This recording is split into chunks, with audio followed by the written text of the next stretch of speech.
હાલો મિત્રો, કેમ છો બધા? મજામાં? તો મજામાં જ રહેવાનું. જો આ એક સરસ મજાની વાવ છે.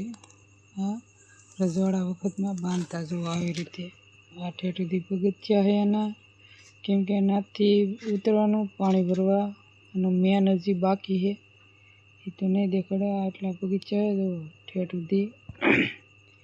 જો આવડો સામે સામે દેખે ને મેન છે કૂવો. એના પગથિયા ઉતરીને પછી એનાથી પાણી ભરવાનું. જો આ મેન આ કૂવો ઠેઠ રાજા સાહેબ વખતે આવો રીતે કૂવો બનાવતા અને વાવ કહેવામાં આવે, કેમ કે એ ઠેઠ સુધી પથ્થરથી બાંધેલું હોય, અંદર પગથિયા હોય, કેમ કે માણા હોય ગમે હોય તો અંદર ઠેઠ પાણી ભરવા જઈ શકતા, એટલે એવી રીતે એ લોકો બાંધતા.